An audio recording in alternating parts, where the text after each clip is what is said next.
every day.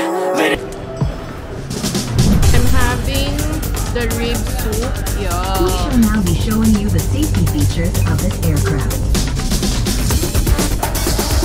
Ang init na labas. Grabe. And bibili na lang ako ng Simcor OOTD mirror. So guys, I made it to my hotel.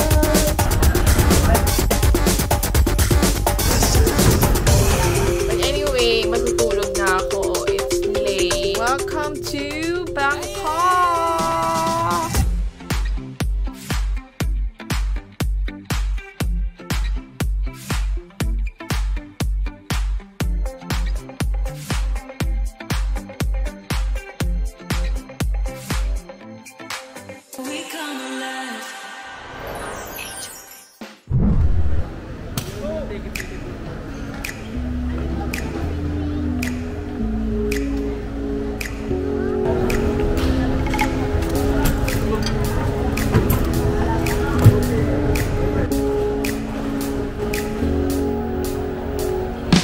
I finally made it to the lounge.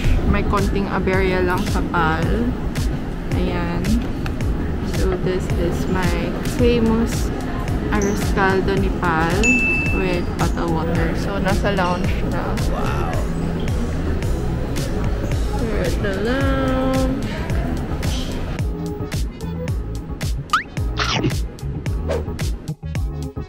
12 seconds later. We shall now be showing you the safety features of this aircraft.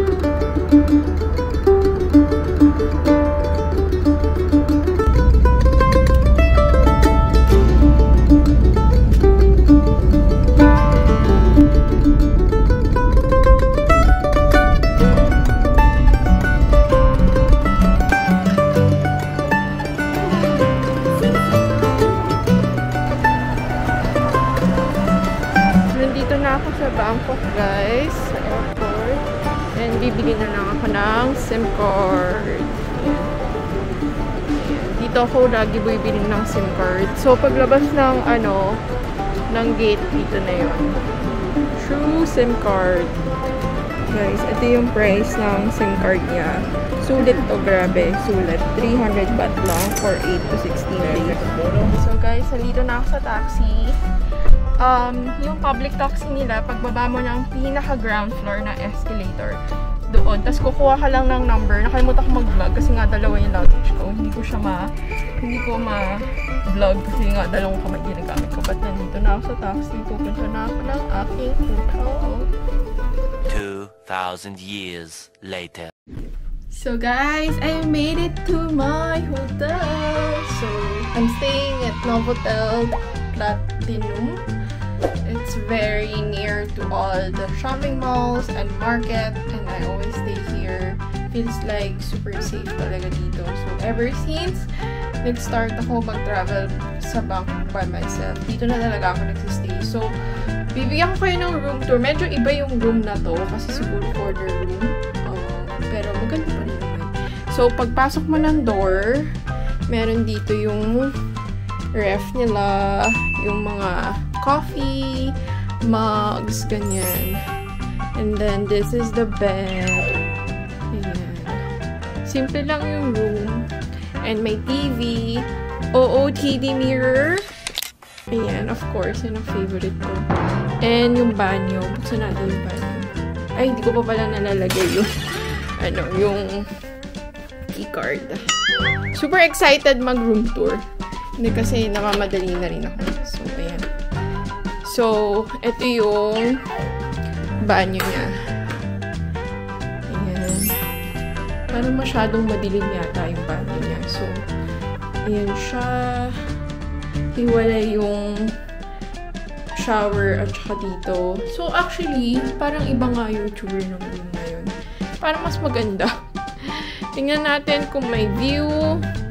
Ayan, ang ganda ng view. Ayan o, sobrang ganda. So, may kumakatok. Ito yung view. Welcome to Bangkok! A few inches later. Hi guys! So, kakabalik ko lang. Ang init sa labas, grabe. Nagdala na ako ng sarili kong electric fan, pero grabe, hindi pa rin tumatalab. Sobrang init talaga. So, bumili ako McDonald's na orange juice. So, hindi pa ako naglo-lunch kasi nag-work agad ako. So ngayon, sasabihin ko lang sa inyo yung mga travel requirements going to Bangkok. Surprisingly, sobrang easy lang niya.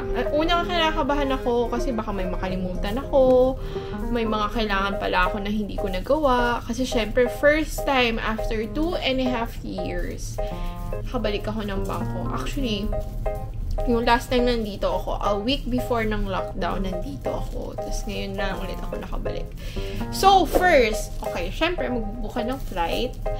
Okay, all tourists naman, vaccinated or not vaccinated, are allowed to go to Bangkok or Thailand. So, vaccinated naman ako. Fully vaccinated ako. So, yung mga requirements sa akin, tsaka sa hindi vaccinated, magkaiba. So, sa akin, since fully vaccinated ako, ang simple lang yung requirement. Kailangan mo lang i-download yung travel pass, which is super easy. I-fill up mo lang yon.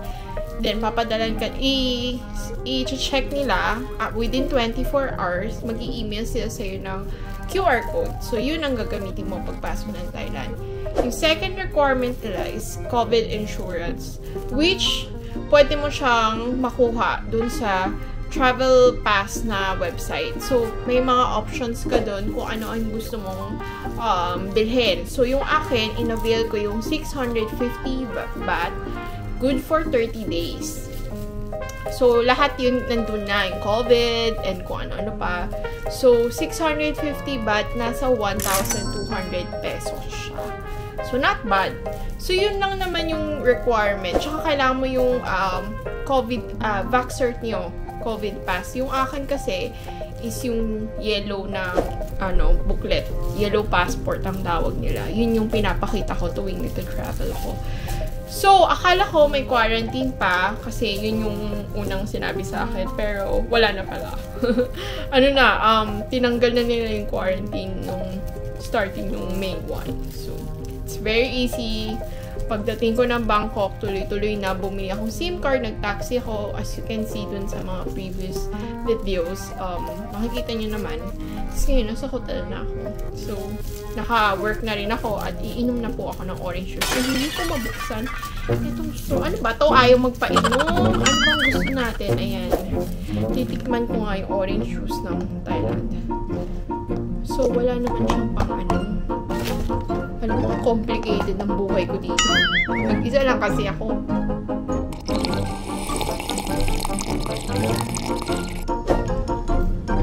Hindi masarap. Mas masarap yung orange juice sa Manila. Minute Maid kasi hindi. Ito parang, ewan ko, iba yung lasa. Kasi ang masarap dito na prutas, mangga tsaka durian. Pero hindi naman ako makain ng durian. So, magpapahinga lang ako ngayon. Mag-ayos ng stuff, picture habang may daylight, and then kain tayo sa Central World. Kasi yung Central World, parang 5 minutes walk lang from here. So, wow. Dun tayo mag-dinner. So, samahan niyo ako tonight. Ay, nag-book din ako ng massage, pero usually, doon ako nagpapamassage. Malapit dito. Yun yung parang go-to place ko na massage. Sobrang mura lang. Nasa 450 baht. Dito sa hotel, times 2, 900 baht for, naman yung 90 minutes. Kasi, ang akin lang, kasi safety yung habol ko. Kaya ako dito muna magpapamassage. Tapos, dito kasi, COVID, magta-test ka muna, magsuswab test ka muna bago ka mag-massage. So, talagang safe. Syempre, doon mga walk-in, mamaya may virus pa, diba? Di natin masabi. So, dito na lang po mamassage. So, sa Sunday pa naman yun, di naman today, kasi wala nang fully booked na sila for tonight. So, anyway, guys, see you guys later. I'm having the rib soup, and kailan, and oyster sauce, rice, tapos Sprite. Hindi talaga ako nagsusoft drinks, pero dahil sobrang dehydrated na ata ako ngayong araw. So, ano siya? Kain, guys!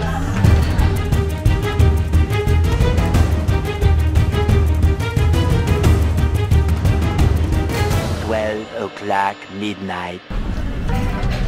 So guys, sarap niya talaga. I mean, sobrang simple lang naman yung dish niya. Parang oyster with veggie lang. Ito. Pero ang sarap niya. Yun lang naman yung gusto ko yung mga simple dish.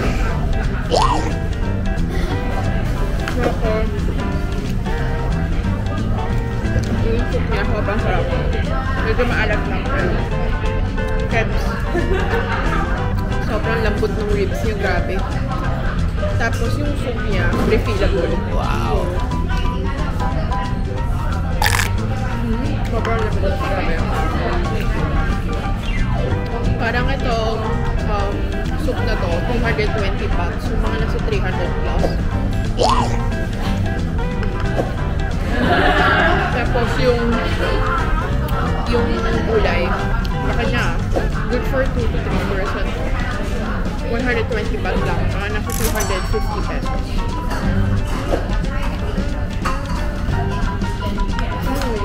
Whole not bad. Gusto mo ba yan? Handa ka na mukha ako. Yun lang, kain lang ako guys. Guys, nandito ako sa Zara. Grabe, ang ganda ng Zara nila dito. Sobrang liwanag. Ayun, no? Tapos parang ang daming-daming laman. Ayan. Hindi katulad sa atin na parang kukunti ang laman. Ang lawak niyan, guys. As in, meron pa hanggang doon. So, grabe. Na-amaze ako. Syempre, hindi naman tayo pipili dahil wala naman tayo pang-shopping.